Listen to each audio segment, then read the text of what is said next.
Hermanos, muy buenas noches. Un gusto saludarles nuevamente. Agradezco su atención, dado de que estamos terminando nuestro culto de oración de este miércoles, pero agradezco de verdad el que pueda tener su atención durante estos minutos para poder dar este aviso.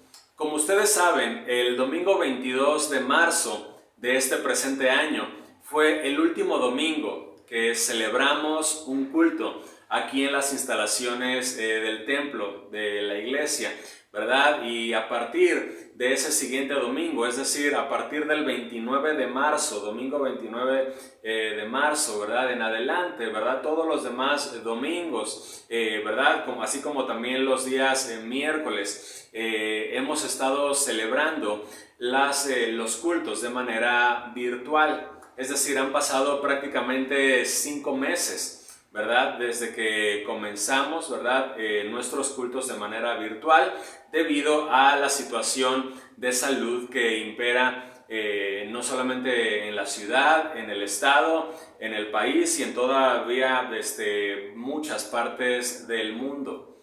Ahora, seguramente, ¿verdad? Hemos escuchado las noticias de que por parte del gobierno de Puebla ya dio la autorización para que los templos de todas las religiones, ¿verdad? Y cuando dicen todas, es todo tipo de religiones, todo tipo de creencias, por parte del gobierno de Puebla, ya ha dado la autorización, ¿verdad? Para que se puedan abrir las puertas de sus edificios y puedan nuevamente celebrar reuniones, ¿verdad? O celebrar los cultos.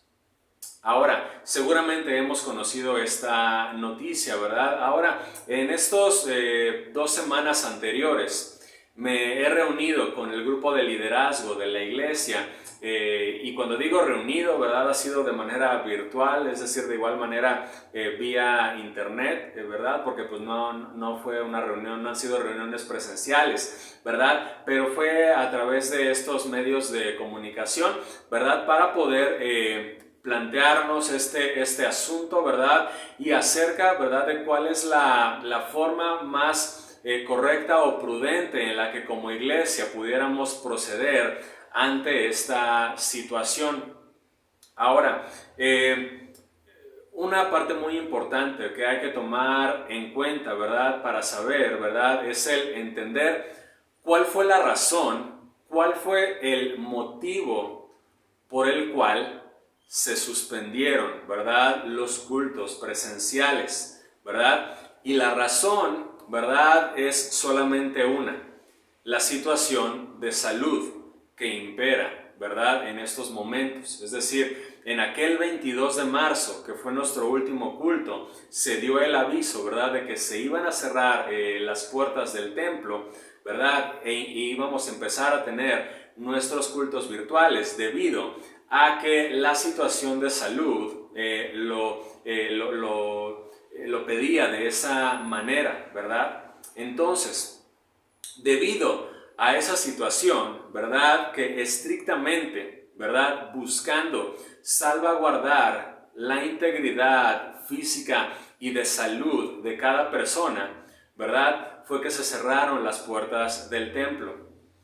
Ahora, cuando nos enteramos, ¿verdad?, de que el gobierno está dando esta apertura para que ya se abran los templos, debemos de echar un vistazo y voltear cómo ha avanzado o mejorado la situación de salud referente al COVID-19.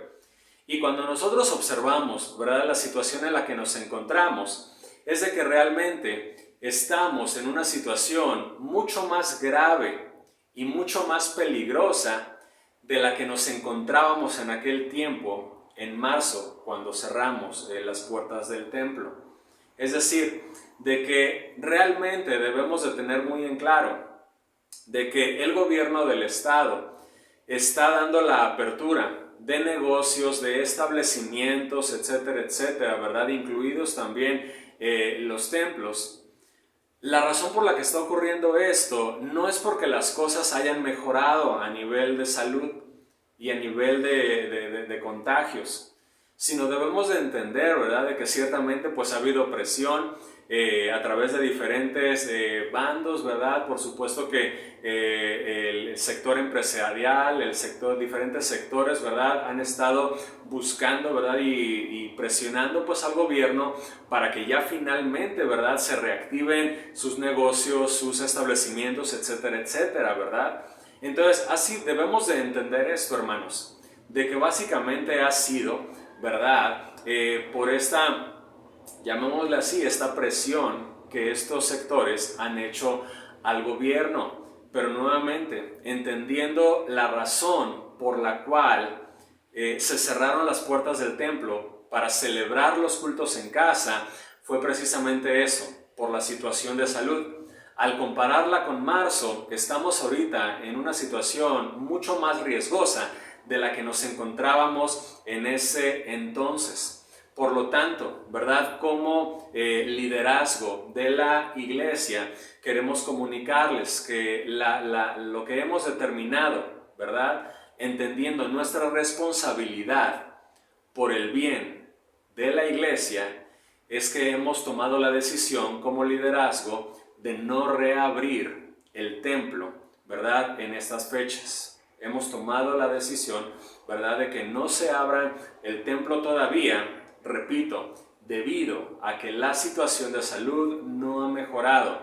Estamos en niveles más altos y más riesgosos de los que nos encontrábamos en el mes de marzo. Por lo tanto, necesitamos seguir guardándonos, tomando las precauciones, entendiendo, ¿verdad?, de que aún, ¿verdad?, queda largo camino para esto, ¿verdad?, y que ciertamente todos tenemos ya el deseo de volvernos a ver, de abrazarnos, de celebrar juntos aquí en el templo los cultos, pero al mismo tiempo debemos de entender de que no podemos simplemente tomar decisiones basado, ¿verdad?, en el que ya el gobierno dio apertura, si todavía el riesgo sigue siendo alto, ¿verdad? Entonces, debemos de seguir entendiendo, hermanos, de que la iglesia no está cerrada, cerró el templo.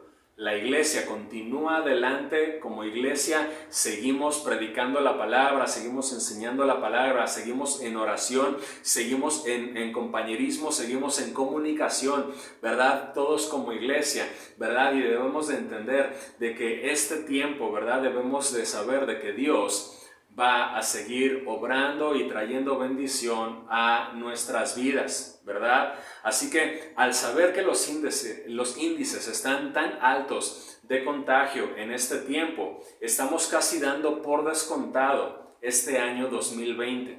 Consideramos de que si las condiciones, es decir, mejoran de una manera gradual, es decir, de una manera muy significativa, ¿verdad? Y sabemos que Dios puede hacerlo, ¿verdad? Y que las condiciones mejoren y que lleguemos a un punto en el que ya, ¿verdad?, esos niveles de contagio hayan bajado significativamente y las condiciones ya estén dadas en el estado, entonces podremos abrir.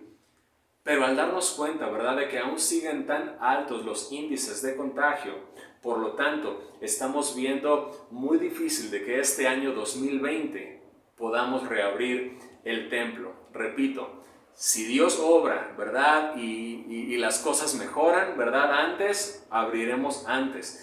Pero no vamos a abrir hasta que ya las condiciones estén seguras y podamos estar en un ambiente, ¿verdad?, para poder recibir, ¿verdad?, a la congregación, a la iglesia, a visitantes, a todas las personas que quieran venir y poder entonces, ¿verdad?, celebrar todos juntos a Dios. Así que esperaremos, ¿verdad?, a que las condiciones se encuentren dadas para poder pensar nuevamente en reabrir el templo. Ahora me gustaría también invitarles, hermanos, a que este es un tiempo, y tal como lo he comentado en ocasiones anteriores, lo vuelvo a repetir en este tiempo, es un tiempo muy delicado que como iglesia estamos viviendo.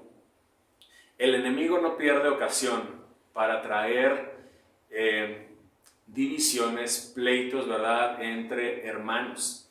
Y esto es algo que se ha visto, repito, no lo he visto aquí en la iglesia, gracias a Dios, ¿verdad? Pero sí lo he visto en otras partes del país, ¿verdad? Al estar en contacto con otros pastores, otras iglesias, es algo que sí he logrado percibir, de que simplemente llega a haber puntos de vista contrarios, ¿verdad? Unos que están a favor, otros que están en contra. Y llega a haber pleitos, ¿verdad? Al grado, ¿verdad? De que hay enemistades, al grado de que hay pleitos, ¿verdad? Entre hermanos, entre pastores, ¿verdad? Por estas situaciones. Y que uno debe de ser sabio, uno debe de tener sabiduría en cómo vamos a manejar esta situación. Y que por supuesto de que somos libres, ¿verdad? De opinar distinto, ¿verdad? De tener alguna postura o de tener otra. Pero lo que yo hago en este momento, hermanos, como iglesia, hago un llamado a la unidad, a que no caigamos en lo mismo que ha ocurrido en otras partes, que por haber distintos puntos de vista hay fracturas, hay oposición, ¿verdad? Hay frentes, ¿verdad? Que simplemente fracturan la unidad de la iglesia. Así que no caigamos en provocaciones, hermanos, de otras personas, de otras iglesias incluso, ¿verdad? Pastores que tienen una postura distinta a esta, nos tachan de cobardes, nos tachan de tantas cosas, ¿verdad? De muertos de miedo, de tantas cosas, ¿verdad? Que nos ponen esa etiqueta, ¿verdad? Y que uno puede darse cuenta, ¿verdad? De que, repito, el enemigo no pierde oportunidad para dañar al cuerpo de Cristo. Yo llamo, hermanos, a la unidad en este momento, ¿verdad? A tener ánimo, ¿verdad? De que Dios está con nosotros, de que Dios nos va a llevar adelante, a confiar de que Dios primeramente, ¿verdad? Nos va a permitir en un futuro cercano, esperemos, a poder abrir nuevamente las puertas de nuestro templo, a celebrar juntos, ¿verdad? A nuestro Dios, ¿verdad? Pero les agradecería, hermanos, que podamos seguir con este espíritu de unidad como iglesia, seguir adelante, ¿verdad? Y confiar, repito, de que como liderazgo buscaremos siempre el beneficio para la iglesia, el salvaguardar, ¿verdad? Su integridad y el que podamos juntos como iglesia seguir adelante y repito, confiamos con el favor de Dios de que vendrán tiempos mejores y en el que llegará el momento en el cual será muy claro de Dios, en el que nos va a dar a todos paz en decir es tiempo de abrir. Pero entre tanto llega ese momento, sigamos confiando en el Señor, sigamos con ánimo, ¿verdad? Participando en los cultos que estamos teniendo como iglesia, ¿verdad? Y Dios nos va a llevar adelante con su favor. Así que muchas gracias, hermanos, por su atención y cualquier duda, ¿verdad? Pueden ustedes contactarme, ¿verdad? Estamos ahí a las órdenes. Así que de verdad, hermanos, muchas gracias y Dios les bendiga. Hasta pronto.